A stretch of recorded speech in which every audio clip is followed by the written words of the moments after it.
अस्सलाम वालेकुम नाज़रीन, प्रोग्राम खबर से खबर नादिया मिर्ज़ा में खुशामदीद। नाज़रीन, सारा जो सब मामला है, कल हमने देखा कि जो 12 जुलाई का फ़ैसला आया था सुप्रीम कोर्ट फुल बेंच का, जिसमें बाकायदा तौर पर बड़ा क्लियर फ़ैसला था, ऑल्दो कि उसकी तफसीली जजमेंट अभी तक मौसूल नहीं हुई है, लेकिन उसमें यही था जो रिज़र्व सीट्स का मामला था कि रिज़र्व सीट जो है वो PTI को दी जाए। और जो मामला था 39 और 41 मेंबर्स का, 39 वो मेंबर्स जिन्होंने अपने जो कागजात नामजदगी जमा कराए थे उसमें PTI का नाम था, उनको तो PTI का मान लिया जाएगा, लिया गया, नोटिफिकेशन इलेक्शन कमीशन ने दे भी दिया। लेकिन जो 41 मेंबर्स थे जिन्होंने नाम नहीं डाला था पार्टी का, उनको 15 दिन का टाइम दिया था कि आप बयान हल्फी जमा कराएं। वो 15 दिन गुजर चुके हैं। सुप्रीम कोर्ट का तफसीली फ़ैसला नहीं आया, ताहम कल 2 जजेस के इख्तिलाफी नोट हमारे सामने आए, वो भी मैं आपसे शेयर करूँगी। और जो सेनेटर इरफान सिद्दीकी साहब हैं, उन्होंने भी एक ट्वीट किया है। पहले मैं आपसे शेयर कर लेती हूँ कि जो 2 जजेस का जो इख्तिलाफी नोट हमारे सामने आया, उसमें उन्होंने कहा यह है, जस्टिस अमीनुद्दीन और जस्टिस नईम अख्तर अफगान ने जारी किया है। फैसले में कहा गया है कि PTI को रिलीफ आइन के बरस तख्लीक किया गया है। रिलीफ के लिए आर्टिकल 175 और 185 में तफसीर इख्तियार से बाहर जाना होगा। आर्टिकल 51, 63 और 106 को मुअत्तल करना होगा। PTI मौजूदा केस में फरीक नहीं थी। किसी आइनी इदारे को आइन से मुतसादिम फैसले पर अमल का नहीं कहा जा सकता और 80 अरकान असम्बली का मौक़िफ़ बदलना अपने हलफ की खिलाफ वर्जी होगा। जो इरफान सिद्दीकी साहब ने आज ट्वीट की है, वो भी ज़रा हम अपने नाज़रीन के सामने रख देते हैं। जज साहिबान की जामे इख्तिलाफी नोट, सरकर्दा आइनी माहिरीन की राय और पाकिस्तान बार काउंसिल की हालिया करारदाद को पेशावर हाई कोर्ट के 5 रुकनी बेंच के मुत्तफ़िक़ा फैसले से मिलाकर अगर देखा जाए तो 12 जुलाई को 8 जज साहिबान का फैसला आइन और कानून की वाज़ा शिक़ों से मुतसादिम होने के बायस इंतहाई मुतनाज़े है। ये फैसला देने वाले जज साहिबान को बिलखुसूस वो जिन्हें मुस्तक़बिल में चीफ जस्टिस की बावकार मसनद पर बैठना है, ये सोचना होगा कि क्या वो इस आइन शुकन फैसले का भारी बोझ अपने कांधों पर उठाए सारी उम्र वजाहतें देते रहेंगे या संजीदगी से अपने फैसले पर नज़रसानी फरमाते हुए आइन और कानून की रोशनी में इसके सुखम दूर करके तारीख के सामने सुरखरू हो जाएंगे। अब इसमें यह है कि फ़ैसला तफसीली फ़ैसला नहीं आया है, लेकिन उसके बावजूद जो इलेक्शन कमीशन है उसने भी सुप्रीम कोर्ट से रुजू कर रखा है। हुकूमत ने भी नज़रसानी की दरख्वास्त दायर कर दी है और वो इंडिविजुअल पार्टी जिनको रिज़र्व सीट्स मिल गई थी, MQM, पीपल्स पार्टी, PMLN और दीगर, वो भी इंडिविजुअल कैपेसिटी में सुप्रीम कोर्ट का दरवाज़ा खटखटा चुकी हैं। हालात किस कर पर बैठेंगे, प्रोग्राम का आगाज़ करते हैं, ज़रा इस पर बात करेंगे। हाफिज़ एहसान अहमद साहब सीनियर लॉयर हैं, हमारे साथ इस वक्त मौजूद हैं, बहुत शुक्रिया हाफिज़ साहब आपका भी। और अहमद पंसोरा साहब सीनियर लीगल एक्सपर्ट हमारे साथ मौजूद है वीडियो लिंक पर। बहुत बहुत शुक्रिया मेहमानों का प्रोग्राम में ज्वाइन करने के लिए। अहमद पंसोरा साहब, आपसे ज़रा बात कर लेते हैं, क्योंकि ये जो कल का इख्तिलाफी नोट 2 जजेस का और आज सेनेटर साहब की ये ट्वीट, अब सवाल ये है कि जो तफसीली फ़ैसला नहीं आया और ये जो टाइमिंग बड़े इंटरेस्टिंग है कि कल इख्तिलाफी नोट आ जाता है, उससे पहले हमने देखा कि असेंबली में एक बिल पेश कर दिया जाता है इलेक्शन एक्ट की तरमीम, और आज फिर इरफान सिद्दीकी साहब की ये ट्वीट, ये सब इत्तेफाक हो रहा है सर? अब मैं तो जी अपनी जो कमेंट्स हैं उनको रिस्ट्रिक्ट करूंगा टू द जजमेंट, जो कि एक माइनॉरिटी जजमेंट आई है। अब इस जजमेंट को देखने के 2-3 ज़ाविये, बड़ी इंटरेस्टिंग चीज़ है कि इस जजमेंट में जब आप माइनॉरिटी व्यू लिखते हैं तो आप माइनॉरिटी व्यू लिखते हैं कि आप अपनी अकल और दानिश में क्यों डिफर करते हैं फ्रॉम द मेजॉरिटी व्यू, या आपने अपनी और अकल दानिश में जो आपकी कंक्लूजन पहुंची उसकी तफसील क्या है। ये बड़ी इंटरेस्टिंग जजमेंट है, जिसके पैराग्राफ 5 में वो खुद ही लिखते हैं कि 15 दिन के लैप्स में हमने अभी तक चूंकि नहीं देखा है तफसीली फैसला, therefore we felt the need to write this minority judgment. और इस जजमेंट के एंड में भी लिखा हुआ है कि अभी मजीद तफसीली जजमेंट हम लिखेंगे, और इस जजमेंट के अंदर जो दर्द है फॉर रिव्यू की फाइलिंग ना होने का, वो भी एक बड़ा इंटरेस्टिंग है, बिकॉज हम सुप्रीम कोर्ट में प्रैक्टिस करते हैं, हमने इससे पहले इस किस्म का दर्द जो है जी वो नहीं देखा सुप्रीम कोर्ट में कि आप किसी रिव्यू पिटिशन जो कि अभी आपके सामने सब पेंडिंग है, इसका मतलब ये हुआ कि अगर हम इन 2 माइनॉरिटी जजेस का व्यू लें तो उन्होंने तो अपना रिव्यू के ऊपर व्यू बड़ा क्लियरली दे दिया, इवन सुना भी नहीं रिव्यू। अच्छा, उसके बाद आप जब इसमें आगे चलते हैं, जो इसमें माइनॉरिटी व्यू में सबसे खतरनाक बात है, जो कि मैं समझता हूँ मुनासिब नहीं, जो कि एज ए प्रिंसिपल बिल्कुल दुरुस्त है, कि आप कोई भी पाकिस्तान का इदारा किसी इल्लीगल ऑर्डर को फॉलो करने के पाबंद नहीं है। अगर लेकिन वो इलीगल ऑर्डर्स हैं, किसी लेट से एग्जीक्यूटिव का है, किसी फलां का है, या कोई ऐसा ऑर्डर है जो कि वो अपनी दानिश में समझते हैं, ये नहीं आप कह सकते कि सुप्रीम कोर्ट की मेजॉरिटी व्यू जो कि 8 जजेस का व्यू है, सो इन एसेंस आपने इस माइनॉरिटी व्यू में ये कहा कि वो अगर आपको इलीगल लगता है तो आपकी मर्जी आप फॉलो ना करें। कल को अगर फर्ज करें इलेक्शन कमीशन ऑफ पाकिस्तान जो है या कोई और कहे कि एक तो हम इस जजमेंट को फॉलो नहीं करते और एक जो हम आज सुप्रीम कोर्ट में आए हुए हैं, तो इन माइनॉरिटी जजेस में से किसी एक जज जो है इनकी अदालत हमें पसंद नहीं है और हमें लगता है कि ये मुनासिब ऑर्डर्स नहीं करते तो हम इनके आगे पेश नहीं होंगे। ये रिवाज जो इस जजमेंट के थ्रू डालने की कोशिश की गई है माइनॉरिटी व्यू में, वो गलत है। तीसरी, आपने सेनेटर साहब की ट्वीट की बात की। अब सेनेटर साहब की ट्वीट का जो मतन है वो ये है कि इसको उससे मिलाएं, उसको इससे मिलाएं, सबको मिलाएं, मिल मिला के ये हो जाए। ऐसे नहीं है। आप इन सारे जो मिलाप करवा रहे हैं इसके बजाय अगर आप 8 मेंबर बेंच की जजमेंट पढ़ लें, that is clear as anything. जब एक सुप्रीम कोर्ट का बेंच, यानी कहने का मकसद ये है कि क्या जहां पर ये कहा गया कि आप गैर आईनी जो चीज है या डिसीजन है कोई ऐसा, उसको फॉलो न करें, उसके साथ साथ क्या सुप्रीम कोर्ट के किसी इदारे पे तनकीद करना या उसके जज पे तनकीद करके ये कहना कि चूंकि आप चीफ जस्टिस बनेंगे तो इसका जरा थोड़ा सा एहतियात कर लें, ये मुनासिब है? मैं जाती तौर पर ये समझता हूं कि सुप्रीम कोर्ट की जजमेंट ने, अब ये भी बड़ा इंटरेस्टिंग है समझना, मैं एक सेकंड आपसे लूंगा इस बात पर, कि सुप्रीम कोर्ट के एटलीस्ट 12-13 जजेस ने कहा क्या है, उनका कंसेंसस है इस बात के ऊपर कि जो बल्ले वाली जजमेंट थी, जो बैट सिंबल वाली जजमेंट थी, उसको गलत इंटरप्रेट किया गया और गलत इंटरप्रिटेशन करने के बाद पाकिस्तान तहरीक इंसाफ को जमात नहीं समझा गया। दिस वाज द प्रेमिस जिसके ऊपर वो सारी की सारी जजमेंट हिंज करती है। आज हम माइनॉरिटी व्यू में ये पढ़ रहे हैं, जनाब एक जज साहब जो माइनॉरिटी में व्यू दे रहे हैं, उनकी अपनी जजमेंट ये है कि आर्टिकल 62(1)(f सेल्फ एग्जीक्यूटरी नहीं है, इसका अदालत का तयन नहीं हुआ, देयरफॉर ये सेल्फ एग्जीक्यूटरी नहीं। लेकिन साथ साथ इस जजमेंट वो लिख रहे हैं कि 80 लोग जो हैं वो डिसऑनेस्ट नजर आ रहे हैं और सादिक और अमीन नजर नहीं आ रहे और उसी की नफी कर रहे हैं। सवाल ये है कि ये तो सिर्फ मेजॉरिटी के व्यू के खिलाफ नहीं, इनके अपने जो बाकी जजेस जिनकी अभी तफसीली जजमेंट आनी है उनका ये व्यू था। इस पॉइंट को नो डाउट जस्टिस अतर मनिल्ला ने उठाया था, बट एक चीज आपको समझनी होगी, वन लास्ट लाइन, कि सुप्रीम कोर्ट की इस जजमेंट की जो अंडरलाइन टोन है वो ये है कि इलेक्शन कमीशन ने एक गलत तशरीह करके एक नतीजे पर पहुंची, तो क्या उस नतीजे को आर्टिकल 1872 में रिवर्स नहीं किया जा सकता? और इसमें कोई जजमेंट भी साइट नहीं की, जो सबसे मजे की बात है कि कोई नजीर मैं दोबारा आती हूँ सर, मैं दोबारा आती हूँ आपकी तरफ। हाफिज अतार अहमद साहब, कुछ इनकी बातों का आप रिस्पॉन्ड करना चाहें, लेकिन उससे पहले अभी तफसीली जजमेंट नहीं आई, क्या बेहतर नहीं होता कि उसका भी अभी इंतजार कर लिया जाता? और जो इख्तिलाफी नोट है, जो माइनॉरिटी नोट है, उसकी कोई इम्पोर्टेंस होती है, उसकी कोई लीगल वैल्यू होती है फैसले के ऊपर? वो उनका अपना एक व्यू तो होता है। नादिया, एक तो बात यह है कि हमारी सुप्रीम कोर्ट जब भी कोई फैसला करती है उसके अंदर जो मेजॉरिटी व्यू है वही प्रिवेल अपॉन करता है, और उसके अंदर जो डिसेंटिंग व्यू आता है उसकी लीगल वैल्यू इस हद तक होती है कि उसके अंदर बहुत सारी चीज़ें उन्होंने डिस्कस की होती हैं, बहुत सारे एक्सप्रेशंस दिए होते हैं। और बदकिस्मती की बात है कि हम पिछले 5-7 साल से जो मिनॉरिटी व्यू है उसे ही हम अपना लैंडमार्क जजमेंट के तौर पे लेते रहे। हमारे जितने भी पॉलिटिशियंस हैं वो जो मिनॉरिटी व्यू है और वो जो सूट करता है वो उसके मुताबिक करता है, और अभी अगर ये एक व्यू आ गया है तो फिर इसको भी हमें अप्रिशिएट करना चाहिए। अब इस जजमेंट के अंदर है क्या है, इसके अंदर जो है 32 लीगल और कॉन्स्टिट्यूशनल पॉइंट्स जो हैं उन 2 जजी साहबान ने इसके अंदर अपने रिटन ऑब्जर्वेशंस के अंदर डाले हैं।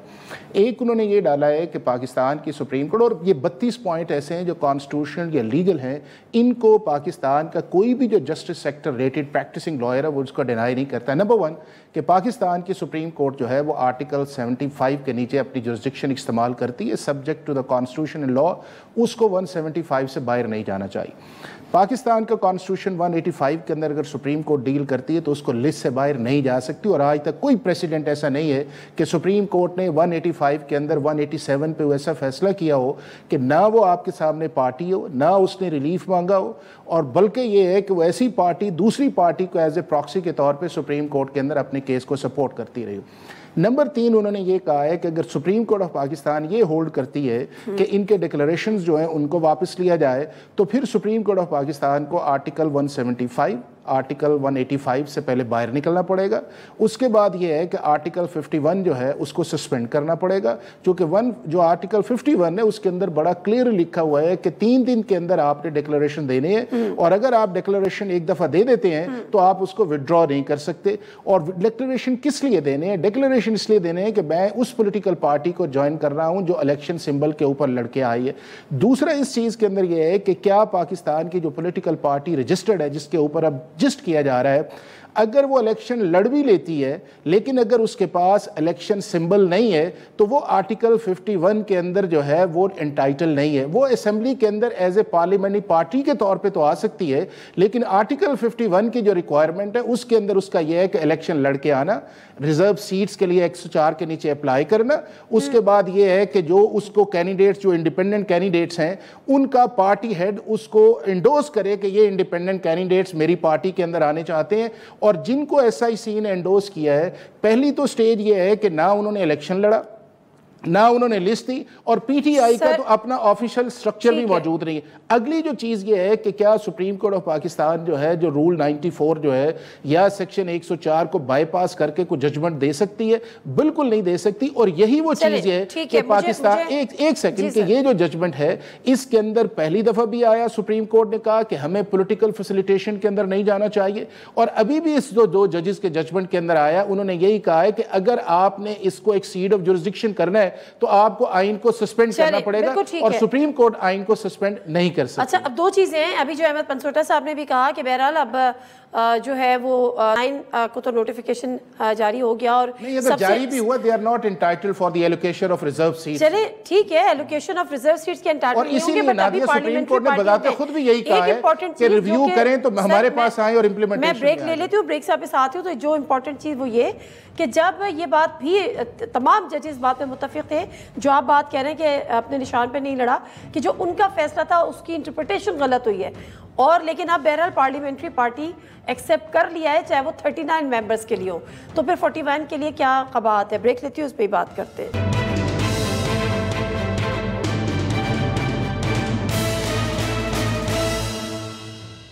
जनाज़े प्रोग्राम एक दफ़ा फिर आपको खुशामदीद कहते हैं। और अहमद पनसोटा साहब, ये बात तो ये बहस अपनी जगह, लेकिन बहरहाल अब अदालतें ही तय करेंगी, लेकिन उसके अलावा अब जो 39 मेंबर्स को तो इलेक्शन कमीशन ने नोटिफिकेशन एज अ पीटीआई जारी कर दिए, पीटीआई मेंबर्स, इसका मतलब है ये तस्लीम कर लिया गया कि वो पार्लियामेंट्री पार्टी है, बावजूद इसके कि वो पीटीआई के टिकट से इलेक्शन लड़के नहीं आए।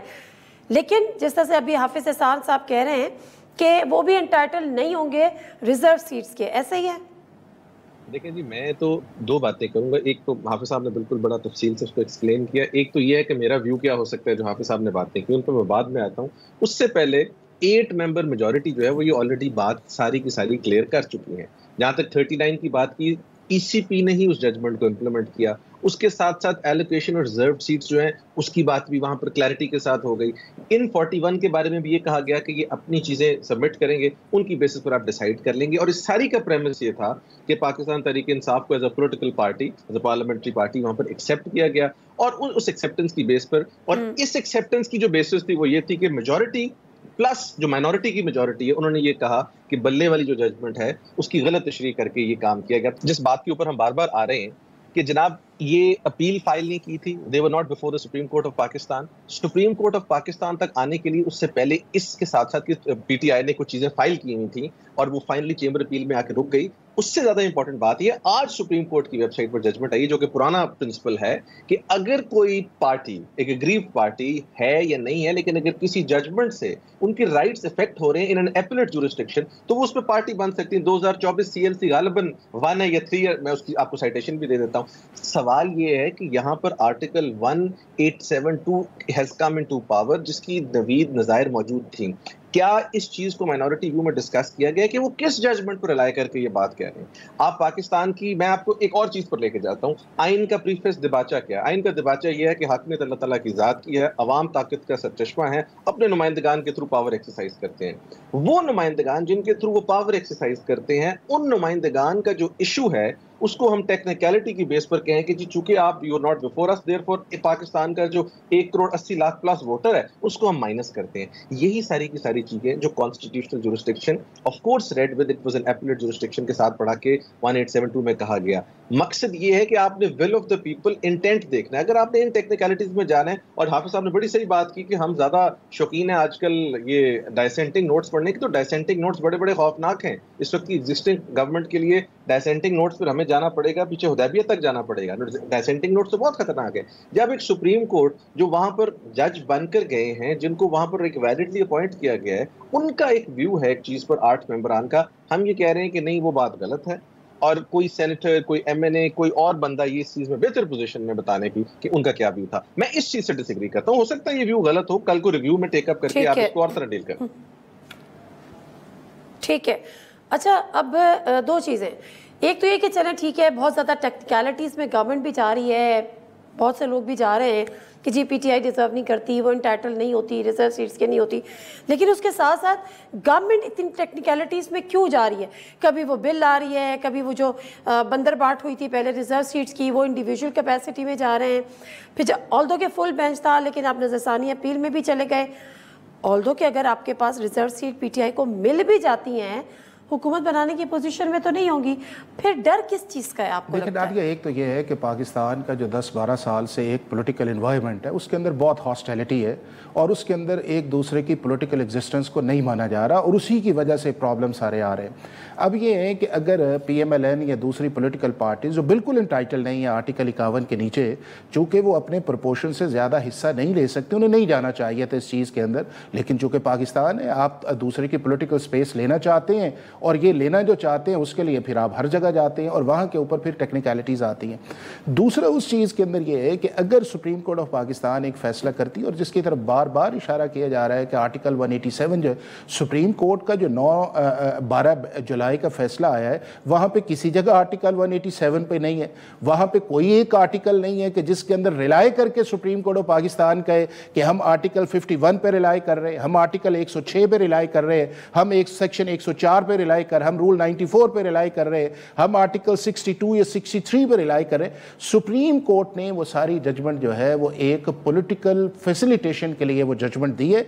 इसीलिए जब आप पॉलिटिकल फैसिलिटेशन के लिए जाते हैं तो फिर आपकी जो कॉन्स्टिट्यूशन लिमिट से आप उससे बाहर निकलते हैं और वो बाज़ दफ़ा अच्छी लगती है, बाज़ दफ़ा अच्छी नहीं लगती। अगर मैं एज ए पॉलिटिकल पार्टी के तौर पे आऊं और सुप्रीम कोर्ट इस तरह की जुरिस्डिक्शन एक्सरसाइज करे तो मैं कहूँगा बहुत अच्छी बात। इन्हीं में बहुत सारे जजेस ऐसे हैं सुप्रीम कोर्ट के जो 8 रुकनी बेंच है, उनकी बेशुमार जजमेंट इसके अंदर है कि सुप्रीम कोर्ट का काम exceeding of jurisdiction to the extent of insertion in the constitution या उसके बाद अमेंडमेंट ऑफ द कॉन्स्टिट्यूशन या रीडिंग इनटू द कॉन्स्टिट्यूशन या उसके बाद ये है कि आप री राइटिंग ऑफ द कॉन्स्टिट्यूशन नहीं, और ये जनरल प्रिंसिपल दुनिया भर के अंदर एक्सेप्टेड है। लेकिन अब सॉरी मैं थोड़ी सी टेक्निकलिटी से हट के, अब जो रिजर्व सीट्स का मामला है, पहले हमने देखा कि वो बंदरबाट हो गई ना, कोई पीपी को मिल गई, पीएमएलएन को मिल गई।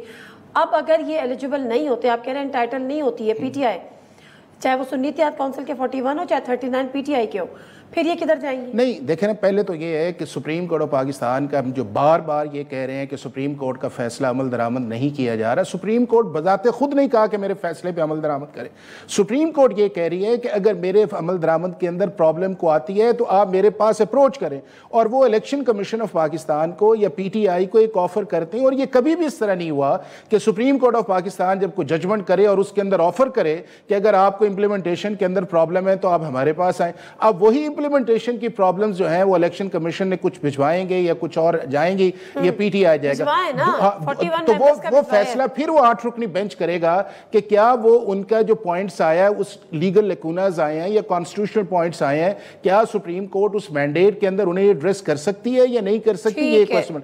दूसरा उस चीज के अंदर ये कि जो लेजिस्लेशन वाली बात आपने की है, इस मुल्क के अंदर जो लेजिस्लेशन है उसके अंदर दोनों चीजें आती हैं, आपका पॉलिटिकल एजेंडा भी आता है और उसके बाद लीगल एजेंडा भी आता है, और वो उन्हें सूट करता है गवर्नमेंट को, और उन्होंने उसे करके क्लैरिफाई किया फ्रॉम द डे ऑफ 2017। और अगर उस जजमेंट की मुनासबत से, हालांकि ये चीजें नादिया डिसाइडेड थी, डिक्लेरेशन चेंज नहीं हो सकता, सेक्शन 104 के नीचे लिस्ट जो है टाइम पे जानी चाहिए, ये सारी चीजें ऑलरेडी मौजूद थी, लेकिन उन्होंने मेरा ख्याल है फर्दर करके एक नई कंट्रोवर्सी को दिया। साहब कोई बताएगा कि अगर एंटाइटल नहीं होती है पीटीआई सुन्नी तहरीक तो ये रिजर्व सीट जो है प्रोपोजिशन के हिसाब से किसको जाएंगी? दोबारा बंदरबाट?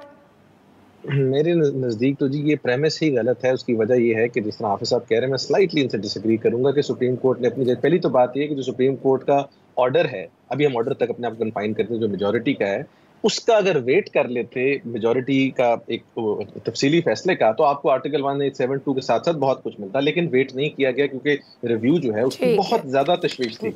अच्छा, अब आप बात करते हैं उस माइनॉरिटी का ऑर्डर, सॉरी मेजॉरिटी ऑर्डर। उस ऑर्डर के अंदर जो पैराग्राफ 8 है वो बड़ा क्लियर है और हाफिज साहब जो बात कह रहे हैं, आर्टिकल सेक्शन 104 से लेके आर्टिकल 51 से लेके एक एक की तशरीह की गई है, जिस हद तक ऑफ कोर्स शॉर्ट ऑर्डर में की जा सकती है। और ये कहा गया है, एक सेकंड में क्विक बोलूं, ये कहा गया है कि जब ये लोग अपनी डिक्लेरेशंस फाइल कर दें, पॉलिटिकल पार्टी को नोटिस करके आपने इनकी एक्सेप्टेंस लेनी है। वो तो एंड में कहा गया क्योंकि उनको पता था कि इलेक्शन कमीशन ऑफ पाकिस्तान जो है, चलिए ठीक है सर, में टाइम बिल्कुल खत्म हो गया, वरना मैं आपकी पूरी बात सुनती और आपको टाइम भी देती। बहुत शुक्रिया अहमद बंसुटा साहब, और आपका भी हाफिज एहसान साहब, आपका भी बहुत बहुत शुक्रिया।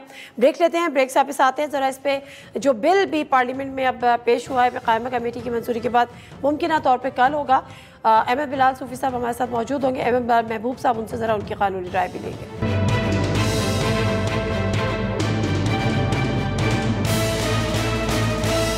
जी नाज़रीन, प्रोग्राम में एक दफ़ा फिर आपको खुशामदीद कहते हैं। और मामला कुछ यूँ है कि जो 12 जुलाई को सुप्रीम कोर्ट के फुल बेंच का फैसला था रिजर्व सीट्स के हवाले से, जिसमें उन्होंने कहा था कि जो PTI है उसको भी उसके 39 अरकान वो होंगे, और जिन्होंने अपने जो इलेक्शन पेपर्स थे उसमें अपना नाम PTI का लिखवाया था, और जिन्होंने नहीं लिखवाया था वो भी 15 दिन के अंदर अंदर एक बयान हल्फी जमा करा दें, और उसके बाद ये रिजर्व सीट्स उनको मिल जाएंगी। 2 दिन कबल जब हमने देखा कि पार्लियामेंट में PMLN एक बिल भी लेकर आई, और उसको बाद पार्लियामेंट्री जो स्टैंडिंग कमेटी है उसको मंजूरी के लिए भेजा गया, वहाँ से मंजूरी हो गई, और मुमकिन तौर पर वो बिल कल असेंबली में पेश होगा। उस बिल में जो इलेक्शन एक्ट है उसमें तरमीम की गई है, और उसमें कहा यह गया है कि पहली तरमीम इलेक्शन एक्ट 2017 के सेक्शन 66 से मुतालिक है, जबकि दूसरी तरमीम इलेक्शन एक्ट के सेक्शन 104 से मुतारिफ कराई गई है। पहली तरमीम के तहत कोई सियासी जमात वाबस्तगी का इकरारनामा तब्दील नहीं कर सकती। दूसरी तरमीम मखसूस नशिस्तों की फहरिस्त ना देने वाली पार्टी मखसूस नशिस्तों की हकदार नहीं होगी। कुछ लीगल जो पहलू हैं उन पे बात करेंगे। अहमद बिलाल महबूब साहब जो कि सरबराह पिलडेट के हमारे साथ मौजूद हैं। अस्सलाम वालेकुम अहमद बिलाल महबूब साहब। वालेकुम अस्सलाम। सर ये फरमाइएगा कि अब जो इलेक्शन कमीशन है, जो रिजर्व सीट्स का मामला है, वो तो अब काफ़ी गंभीर होता जा रहा है, ख़ासतौर पर वो बिल भी जो मुमकिन तौर पर कल शायद वो पार्लियामेंट में पेश हो जाए और वहाँ से वो मंजूर भी हो जाए। तो अब इलेक्शन कमीशन भी 39 को तो उन्होंने नोटिफिकेशन PTI का कर दिया था, 41 का मसला यहाँ पे अटका हुआ है। तो जब ये रिजर्व सीट्स का मामला है, आपको ये क्या लगता है, अब अगर ये बिल आ जाता है तो इसके बाद क्या PTI का कोई चांस बनेगा कि वो हकदार हो सके इन रिजर्व सीट्स के सुप्रीम कोर्ट के फैसले के मुताबिक? बहुत शुक्रिया।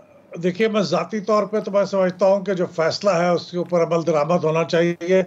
वो सही फैसला है सुप्रीम कोर्ट का कि वो टेक्निकल और लीगल जुज़ियात में पड़े बगैर उन्होंने जो स्पिरिट ऑफ द लॉ है उसके मुताबिक फ़ैसला कर दिया है। लेकिन अब ये भी एक हकीकत है कि स्पिरिट ऑफ द लॉ के साथ साथ लेटर ऑफ द लॉ भी अहम समझा जाता है, और इस वक्त जो दरपेश चैलेंज है सुप्रीम कोर्ट के उस फैसले को, उसमें तीन बड़े चैलेंजेस हैं। एक बड़ा चैलेंज तो यह है कि इलेक्शन कमीशन ने जो वजाहत मांगी है, इसी सुप्रीम कोर्ट के फैसले में लिखा हुआ है कि अगर आपको कोई वजाहत दरकार हो तो आप इसी 8 रुकनी सुप्रीम कोर्ट के जजों के सामने वो वजाहत तो सवाल पेश करें ताकि वो उनका जवाब आपको दे दें। तो सुप्रीम कोर्ट ने ये वजाहत मांगी है, और वो वजाहत अब जाहिर है 8 इलेक्शन कमीशन ने वजाहत मांगी है। जी, इलेक्शन कमीशन ने, और उसकी 8 रुकनी जो जजेस हैं वो शायद इस वक्त तमाम के तमाम मौजूद नहीं हैं, और अगर वो मौजूद नहीं है तो चैम्बर में बैठ के वो कैसे जवाब दे पाएंगे। तो एक तो ये चैलेंज है कि जब तक जवाब नहीं आता और उस वक्त तक इलेक्शन कमीशन इसकी इम्प्लीमेंटेशन में आगे नहीं बढ़ेगा। दूसरी बात यह है कि ये जो अब पार्लियामेंट के अंदर एक नया बिल इंट्रोड्यूस हुआ है, ये बिल कोई नया लॉ नहीं लेके आ रहा, कोई लॉ में कोई अमेंडमेंट भी नहीं कर रहा। यह दरहकीकत जो मौजूद लॉ है उनको रीइंफोर्स कर रहा है, और ये कह रहा है, और ये कहने की ज़रूरत भी नहीं थी, लेकिन ये कह रहा है कि इन कवानीन को कोई अदालत का फैसला अनडू नहीं कर सकेगा। हालांकि ये तयशुदा बात होती है, कानून और आइन के मुताबिक अदालतों को फैसला करना होता है। वो खुद कानून नहीं बनाती, कोई आइन नहीं बनाती, लेकिन चूंकि जो सुप्रीम कोर्ट का 8 रुकनी जजों का फैसला है, मेजॉरिटी डिसीजन, उस पे बज़ाहिर ऐसे लग रहा है कि वो सुप्रीम कोर्ट के इंटरप्रिटेशन करते हुए आइन की वो शायद कितने दूर निकले हैं कि ये शायद कहना ज़रूरी पड़ गया है पार्लियामेंट को कि इस तरह से इंटरप्रिटेशन के बजाय इन कवानीन पे ही लेटर एंड स्पिरिट पे अमल होना चाहिए। और तीसरा बड़ा चैलेंज ये है कि आपकी तीसरा बड़ा चैलेंज ये है कि अभी सुप्रीम कोर्ट के इस मेजॉरिटी डिसीजन का डिटेल्ड ऑर्डर नहीं आया। ये तो शॉर्ट ऑर्डर था और उसकी जो वजाहत होनी थी, डिटेल्ड आर्गुमेंट, डिटेल्ड उसकी जो रीजंस बतानी थी, वो अभी नहीं आया।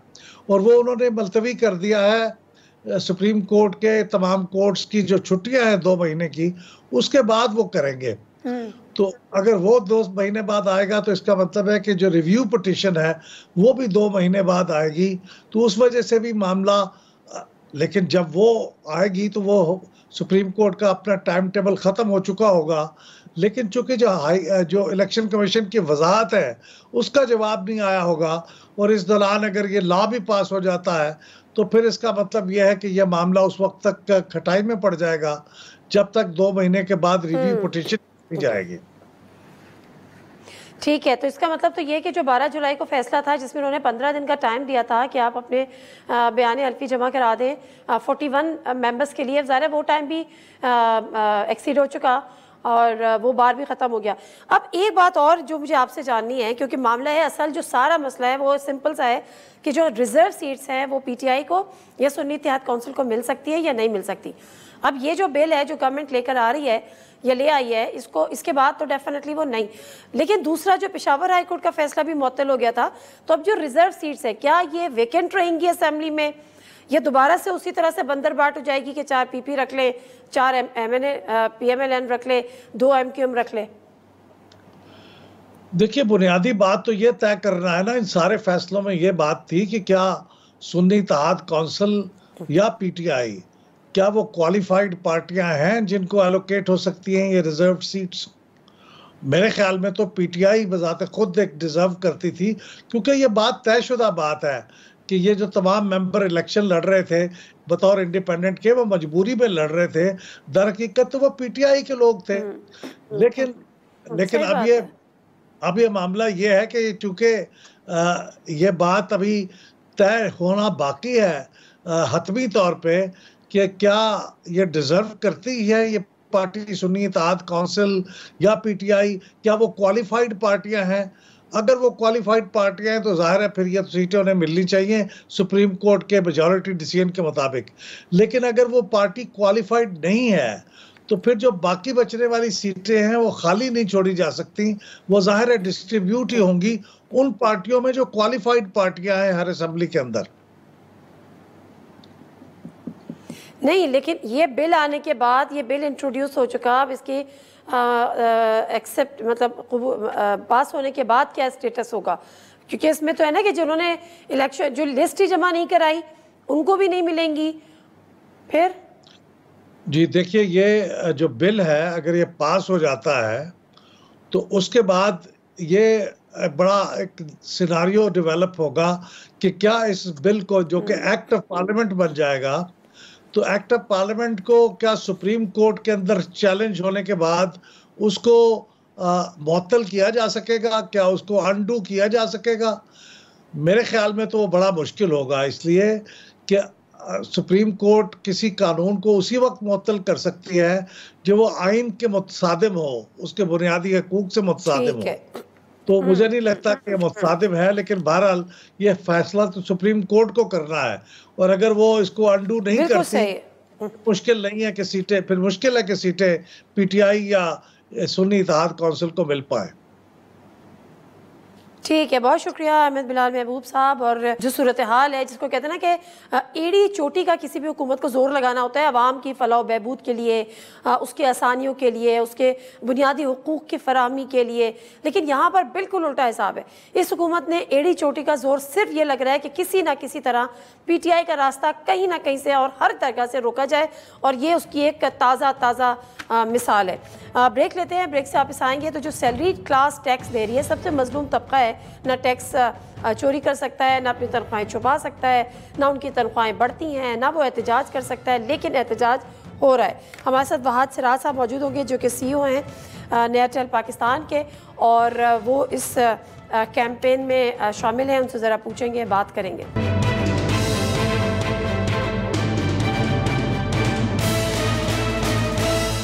जी नाज़रीन, प्रोग्राम में एक दफ़ा फिर आपको खुश आमदीद। नाज़रीन, जब भी कोई महंगाई होती है, बजट आता है, टैक्सेस में इजाफा होता है, तो जो सबसे मजलूम तरीन जो तबका होता है वो होता है सैलरीड क्लास। उसकी वजह यह है कि ना तो वो टैक्स चोरी कर सकता है क्योंकि उसकी जो लगी बंदी आमदनी है वो बैंक में उसकी ट्रांजैक्शन हो रही होती है, और सेठ जो है वो उसके टैक्स भी काट रहा होता है, उसकी भी अपनी ज़ाहिर मजबूरी है। फिर ना तो वो टैक्स चोरी कर सकता है, और ना ही वो उसको डेफिनेटली मना कर सकता है, ना वो एहतजाज कर सकता है, और उसके साथ साथ ना ही उसकी तनख्वाहें बढ़ती हैं। शायद इसी हवाले से एक सैलरीड क्लास अलाइंस है जिसके मेंबर आज हमारे मेहमान भी हैं, और उनसे पूछेंगे कि उनका एक मुल्की एहतजाज चल रहा है कि जो सैलरीड क्लास पर टैक्सेस हैं उनको कम किया जाए। कब से चल रहा है, कोई इसकी सुनवाई हुई है, नहीं? हमारे साथ मौजूद हैं वहाद सिराज साहब जो कि CEO हैं एयरटेल पाकिस्तान के। अस्सलाम वालेकुम वहाद सिराज साहब, जी कैसे आप? खैरियत से? वैसे मैं ये सोच रही थी कि आप तो खुद बिजनेसमैन हैं, तो ये सैलरी क्लास पे टैक्स लगे ना लगे, आपकी जेब पे क्या फ़र्क पड़ता है? आप क्यों एहतजाज कर रहे हैं? ये क्योंकि ये पूरी कम्युनिटी है, जाहिर है हमारी जैसे कंपनी है और हमारी जैसी और सैकड़ों कंपनी हैं, और से हमारी कंपनी में 2400 एम्प्लॉइज़ हैं, और वो सारे इम्पेक्टेड हैं ग्रॉसली। अब कंपनीज सैलरीज बढ़ाती हैं, इंक्रीमेंट्स भी देती हैं, लेकिन एम्प्लॉइज़ के अंदर एक बहुत ज़्यादा बेचैनी है कि हमारी जो सैलरीज हैं उनके ऊपर टैक्स जो है बहुत बढ़ता चला जा रहा है, और इससे मैं समझता हूँ जी, तो इससे CEOs भी इम्पेक्टेड हैं, बोर्ड ऑफ डायरेक्टर्स भी इम्पेक्टेड हैं, शेयर होल्डर्स भी इम्पेक्टेड हैं। तो ये मैं तो समझता हूँ इससे पूरा मुल्क, क्योंकि इस पूरी एक मिडिल क्लास जो कि इस कंट्री को आगे लेकर चल रही है, वो पूरी एक क्लास इम्पेक्टेड है। तो इसके लिए तो मैं समझता हूँ आवाज़ उठानी तो बिल्कुल हर एक का शायद फर्ज बनता है कि इसके खिलाफ। बिल्कुल ठीक है। तो अब आपके मुतालबे क्या, इसमें भी कोई स्लैब है, और कितने % टैक्स अभी इजाफा हुआ, और अब आपके क्या मुतालबे? मुतालबा ये है कि एटलीस्ट, क्योंकि सैलरीड क्लास पे जो टैक्स है वो पिछले 4 सालों में हर साल 75% पर ईयर ऑन ईयर बढ़ता चला जा रहा है। ये एक वाहिद एक ऐसी क्लास है लेकिन अभी थोड़ा सा स्लैब में वो हुआ ना कि जो 50,000 वाले हैं उनकी सैलरी से नहीं होगा, अब 50,000। देखिए अब इस वक्त 37,000 तो मिनिमम वेज होगी। हाँ। अब 50,000 तो कोई सैलरी है नहीं है। अब इस वक्त जो 1 लाख सैलरी है उस पे जो ओल्ड टैक्स था वो 1250 रुपये पर मंथ था, वो डबल होके 25 रुपये पर मंथ हो गया। इसी तरह 2 लाख सैलरी पे जो पहले टैक्स था वो था 13,1750, वो बढ़ के तकरीबन 20,000 हो गया हुआ है।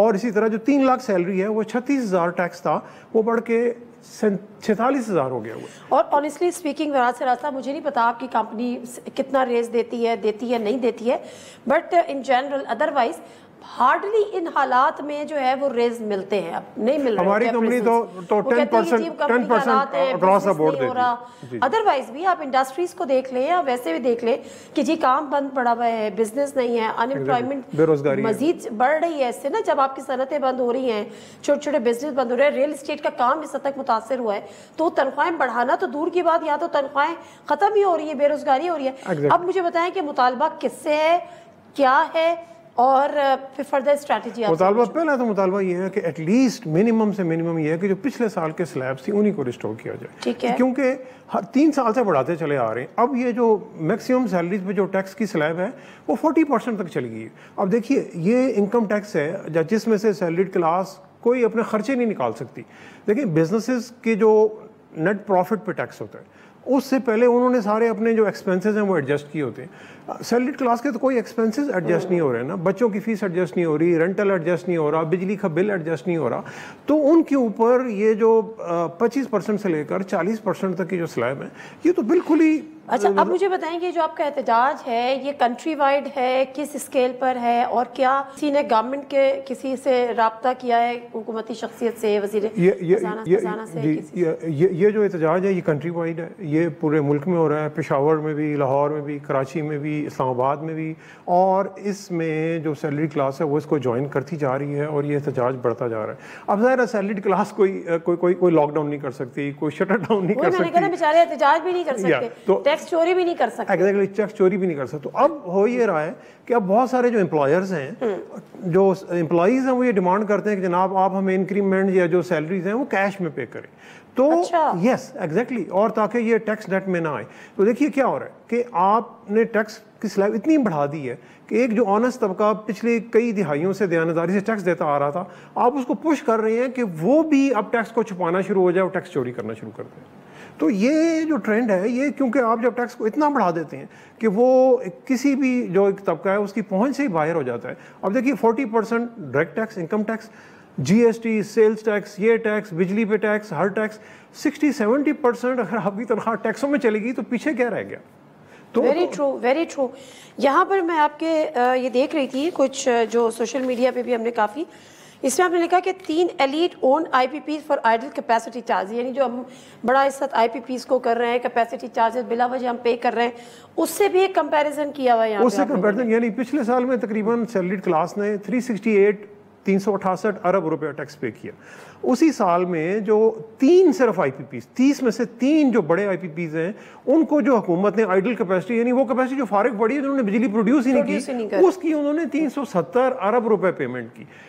900 अरब रुपए जो स्टेट इंटरप्राइजेज हैं जो लॉस मेकिंग कर रही हैं, उसमें गवर्नमेंट ने पे किए। तो प्लस फिर जो हुकूमत की जो याशियाँ हैं जो कि चलती जा रही हैं और जिन पे यानी हुकूमत के जो खर्चे हैं, अब हुकूमत का जो गाड़ियों का पूल है वो तकरीबन 1 लाख गाड़ियाँ हैं उनके पूल पे, पूरे कंट्री वाइड, सूबाई और फेडरल 90,000 प्लस मेरा ख्याल है जी तकरीबन। अच्छा, उनका जो खर्चा है वो तकरीबन 180 अरब रुपए सालाना बनता है, मिनिमम से मिनिमम, किसी भी अंदाजे के मुताबिक। तो अच्छा, बाकी मुल्कों में अमीरों से टैक्स लिया जाता है, गरीबों पे लगाया जाता है।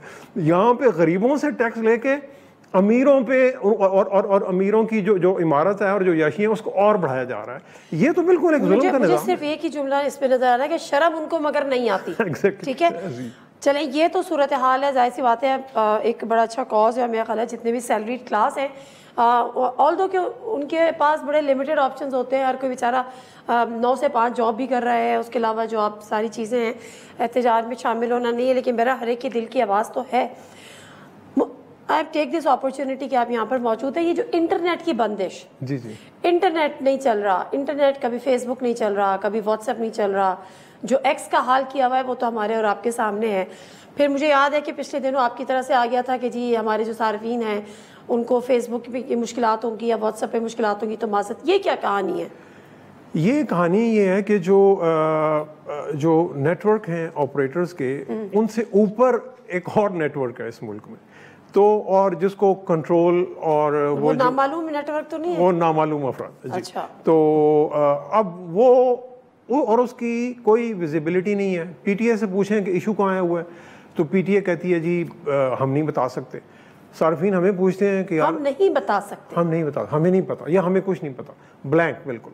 तो अगर कोई ऐसा सिस्टम है तो उस सिस्टम का एक मैकेनिज्म होना चाहिए ना, कि अगर उस सिस्टम से कोई भी चीज़ ब्लॉक की जाए, और अगर गवर्नमेंट किसी चीज़ को लेजिटिमेटली ब्लॉक करती है तो करे। मैं समझता हूँ गवर्नमेंट के पास जो लॉफुल इंटरसेप्ट कहते हैं, जो कि पूरी दुनिया में चलता है, और अगर वो समझते हैं कि नेशनल सिक्योरिटी या कोई ऐसा मैटर है, वो ज़रूर करें, हमें उससे कोई इख्तलाफ नहीं है। लेकिन जब आप सार्फिन को जो जो जो जो अनसर्टेनिटी की कैफियत में डाल देते हैं ना, जब उनको पता ही कुछ नहीं है, अच्छा वो सारे गालियां जो है ऑपरेटर्स को पड़ती हैं कि यार तुम्हारी सर्विस नहीं चल रही, और भाई मेरी सर्विस तो चल रही है, मेरी सर्विस से आगे सर्विस नहीं चल रही।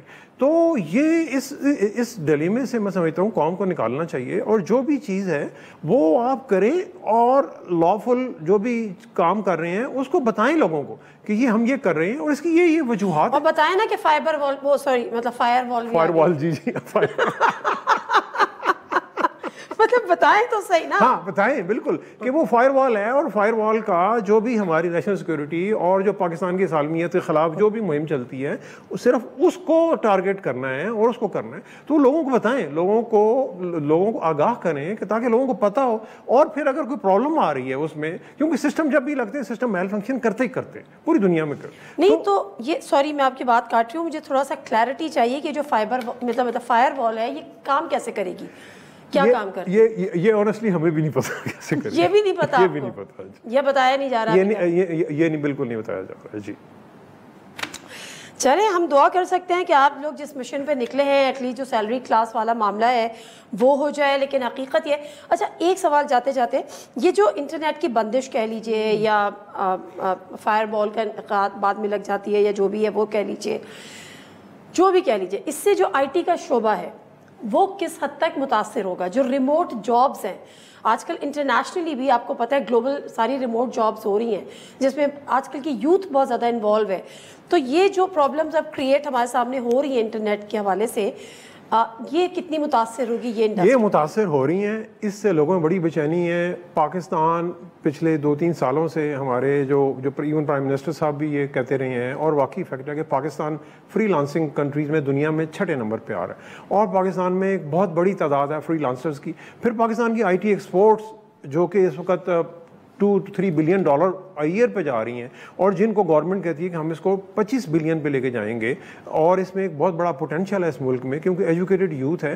तो उनमें एक बहुत ज़्यादा बेचैनी पाई जा रही है कि आप जब इंटरनेट लेते हैं आपको ये नहीं पता कि इंटरनेट की रिलायबिलिटी क्या है। आपके पास 2-3 कनेक्शन हैं, 2-3 कनेक्शन एट ए टाइम डाउन हो जाते हैं, फिर उसकी विजिबिलिटी कोई नहीं है। फिर अगर VPN आप चला रहे हैं, फिर आप VPN की रजिस्टर कराएं, उसकी वाइट लिस्टिंग कराएं। इससे ना पूरी एक इंडस्ट्री में बहुत ज़्यादा बेचैनी की कैफियत है, लॉस भी होगा और इससे यकीनन लॉस हो रहा है। और बहुत सारे जो एंटरप्रेन्योर्स हैं वो कहते हैं यार फिर हमने पाकिस्तान में आके क्यों अपना सेटअप करना है, हम इस सेटअप को श्रीलंका में ले जाएं, बांग्लादेश में ले जाएं, इंडिया में ले जाएं, बहुत सारे मुल्कों में ले जाएं। तो ये इस चीज़ को मैं समझता हूँ हुकूमत को बड़ा सीरियसली गौर करना चाहिए, क्योंकि लॉन्ग टर्म इससे पाकिस्तान का बहुत ज़्यादा नुकसान होगा। ठीक है, थैंक यू वेरी मच वासराज साहब। और ये तो हमने आपसे एक जिसको कहते हैं ना साथ के साथ हमने आपसे डिटेल्स पूछ ली, जो कि डेफिनेटली जो इंटरनेट यूज़र्स हैं वो बड़े सफ़र भी हैं क्योंकि वो बहुत ज़्यादा सफ़र कर रहे हैं, और जो यूथ जिस तरह से आपने फ्रीलांसर्स का काम किया वो कर रहे हैं, प्लस जो सैलरीड क्लास है अल्लाह आपकी कोशिशें जो है वो किसी न किसी मुकाम पे उनको कामयाबी इंशाल्लाह आएंगी। हमारी स्ट्रगल चल रही है और इसमें और लोग ज्वाइन कर रहे हैं, इसमें उसको कोई ना कोई आप रिलीफ दिलवा पाएँ। Thank you very much. Programme से दीजिए नादिर मिर्ज़ा को इजाज़त। अल्लाह हाफ़िज़।